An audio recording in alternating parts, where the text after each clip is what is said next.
आगे बढ़ते एक और बड़ी खबर आप तक पहुंचा दें। निलंबित आईपीएस मुकेश गुप्ता को बड़ी राहत मिली है। मुकेश गुप्ता का निलंबन रद्द हो चुका है। केंद्रीय गृह मंत्रालय ने इसके आदेश जारी कर दिए हैं। नान घोटाला मामला, इसमें मुकेश गुप्ता निलंबित हुए थे। आईपीएस मुकेश गुप्ता इसी महीने रिटायर भी हो रहे हैं। टिप्पणियां, अदालत के आदेश, प्रासंगिक रिकॉर्ड, तथ्य और मामले की परिस्थितियों को देखते हुए निलंबन रद्द किया गया है।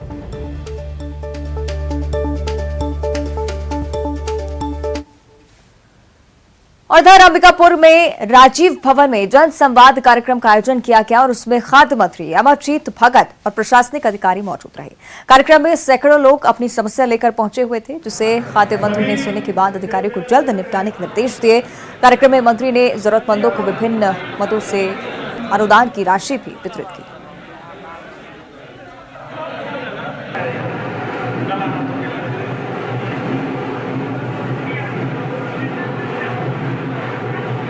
मेरे पति का बहुत ज़्यादा दिमाग उनका पागल हो गए हैं, उसी के चलते मैं भरी थी फार्म और चेक उसी दिए हैं। इलाज चल रहा रांची। जन दर्शन लगा था कहीं तो मैंने हाँ हमन कहीं जाई मैंने हाँ तो बहुत मैंने हाँ तकलीफ हो रहा है हम पब्लिक को, है ना, तो हमन कहीं जाई समस्या मैंने हाँ हल हो जाएगा तो बड़ा अच्छा हो जाएगा। हमारा सोच है कि जन सामान्य और शासन प्रशासन के बीच दूरियां कम होनी चाहिए। जो भी समस्या है वो सुलभ रूप से अपनी बात कह सके, उसका समाधान हो सके। आगे बढ़ते हैं। पूर्व मुख्यमंत्री रमन सिंह के बेटे और राजनांदगांव के पूर्व सांसद अभिषेक सिंह को 3 थानों से नोटिस आने के बाद राजनीतिक सरगर्मियां तेज हो गई हैं। चिटफंड कंपनी अनमोल इंडिया के मामले में अभिषेक सिंह को नोटिस जारी किया गया है। नोटिस जारी करने पर रमन सिंह ने कहा कि राजनांदगांव जिले की पुलिस राजनीतिक दबाव में काम कर रही है और इससे पुलिस की बदनामी होगी। न्यायालय की प्रक्रिया देखो, न्यायालय ने बहुत साफ कहा कि गलत है। यानी आज तक इससे बड़ी बेइज्जती पुलिस वाली कभी नहीं हो सकती कि बड़े अधिकारी कर्मचारी के साथ गए और अधिकारियों ने कहा ये इनकम्प्लीट है, इसको नहीं किया जा सकता। और सुप्रीम कोर्ट से जब सुरक्षा मिला, सुप्रीम कोर्ट ने सुरक्षा दिया है, तो ये लोअर कोर्ट वाले भी कभी इसको हाथ नहीं लगाएंगे, क्योंकि यदि लगाएंगे तो इसमें उनके खिलाफ हम और हमारे जो 2 लोगों के खिलाफ उन्होंने कार्रवाई की है, ये मानहानि का दावा करें। और बीजेपी के प्रदेश अध्यक्ष बनने के बाद पहली बार अरुण साव सूरजपुर दौरे पर पहुंचे, जहां पर बीजेपी कार्यकर्ताओं ने जगह जगह पर उनका स्वागत किया। कांग्रेस सरकार पर जमकर निशाना साधा है। उन्होंने कहा कि प्रदेश अपराध का गढ़ बन चुका है।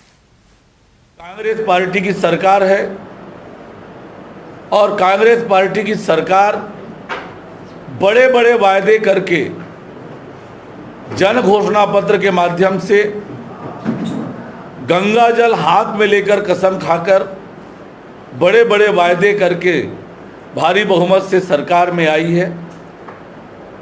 पर ये 4.25 सालों के बाद आज छत्तीसगढ़ का हर वर्ग अपने आप को ठगा हुआ महसूस कर रही है, चाहे वो किसान हो, युवा हो, माताएं बहनें हो, सरकारी अधिकारी कर्मचारी हो, हर वर्ग अपने आप को ठगा हुआ महसूस कर रहा है। आगे बढ़ते हैं। इधर तेलंगाना से 24 मजदूरों का रेस्क्यू कर जगदलपुर लाया गया है। तेलंगाना के विकाराबाद और रंगारेड्डी जिले के प्लाईवुड कंपनी में सभी मजदूर काम कर रहे थे। संसदीय सचिव से शिकायत के बाद कार्रवाई की गई और मजदूरों को बकाया राशि भी थी, जिसका भुगतान करवाया गया। साथ ही सकुशल वापसी पर मजदूरों ने जिला प्रशासन का आभार जताया।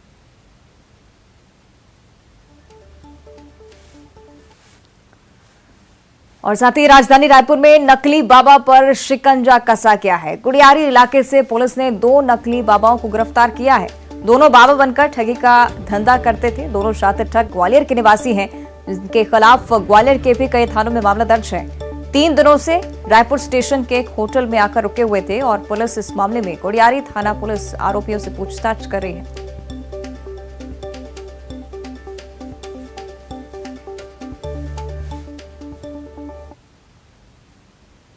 आगे बढ़ते हैं, बात करेंगे भिलाई की, जहां बीएसपी प्लांट के जीएम, जीडीएम मैनेजर सहित 5 लोगों पर एफआईआर दर्ज की गई है। प्लांट हादसे का ये मामला जिसमें पुलिस ने एक्शन लिया है।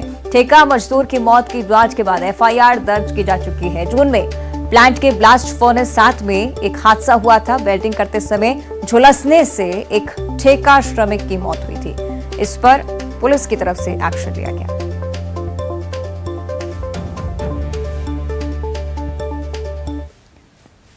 और बात करें बिलासपुर की, तो यहां पर सरपंच संघ के कलेक्ट्रेट घेराव पर बड़ी कार्रवाई की गई। सरपंच संघ के अध्यक्ष के साथ 8 लोगों के खिलाफ मामला दर्ज किया गया है। कई अन्य लोगों के खिलाफ भी एफआईआर दर्ज की गई है। सरकारी काम में बाधा डालने का आरोप, जिसको लेकर कार्रवाई की गई। गुरुवार को घेराव के दौरान जमकर हंगामा किया गया था। तस्वीरें आपकी टीवी स्क्रीन पर हैं। गेट कूदकर कलेक्ट्रेट परिसर के अंदर प्रदर्शनकारी घुस गए थे और पुलिस के साथ भी प्रदर्शनकारियों की झड़प हुई थी।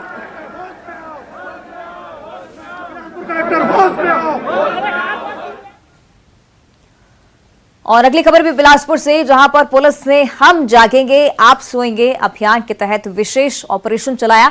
शुक्रवार रात को इस विशेष अभियान के तहत एसएसपी, एएसपी और उनके साथ 12 थानों का पुलिस बल सड़क पर उतरा और बिना वजह सड़क पर घूमने वालों की क्लास लगाई गई। सड़क पर उठक बैठक कराई गई, जिसकी तस्वीरें आप टीवी स्क्रीन पर देख रहे हैं। खासकर शराब पीकर वाहन चलाने वालों के खिलाफ सख्ती दिखाई गई है। दरअसल पुलिस आगामी त्योहारों को देखते हुए एक्शन मोड पर काम कर रही है। शहर की सड़कों पर रात भर पुलिस की गाड़ियों के सायरन की आवाज गूंजती रही।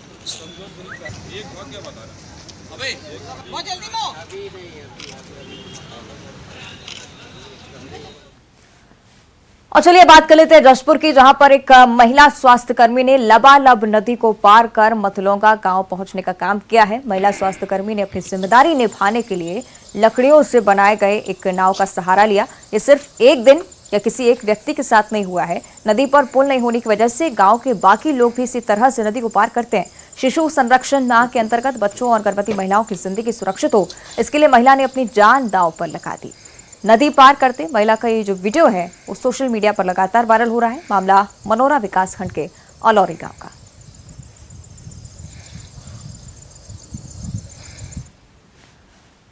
और इधर धमतरी शहर के एक रेस्टोरेंट में अजगर सांप के घुस-जाने से हड़कंप मच गया। आखिरकार अजगर को रेस्टोरेंट के स्टोर रूम से ढूंढ निकाला गया और तब जाकर लोगों ने राहत की सांस ली। शहर के नहर नाका चौक पर स्थित एक रेस्टोरेंट में एक 5 फीट लंबा अजगर घुस आया था। तस्वीरें देखें, जाकर स्टोर रूम में दुबक कर बैठ गया था। रेस्टोरेंट के मालिक और स्टाफ ने काफी ढूंढा, कामयाबी नहीं मिली और आखिर में वन विभाग को उसकी सूचना दी गई और तब जाकर अजगर को स्टोर रूम से रेस्क्यू कर बाहर निकाला गया और उसे जंगल में छोड़ दिया गया। पीछे स्टोर रूम है, वहाँ पे लकड़ी रखते हैं, तो लकड़ी लेने गया था भट्टे में जलाने के लिए। तो गया तो अचानक उसे सांप देखा, तो मुझे बुलाया, मैं देखा तो फिर वो कोटने में जाके स्टोर रूम में घुस गया था। हम हड़बड़ा गए, फिर फॉरेस्ट वाले को कॉल किए, फिर वहाँ से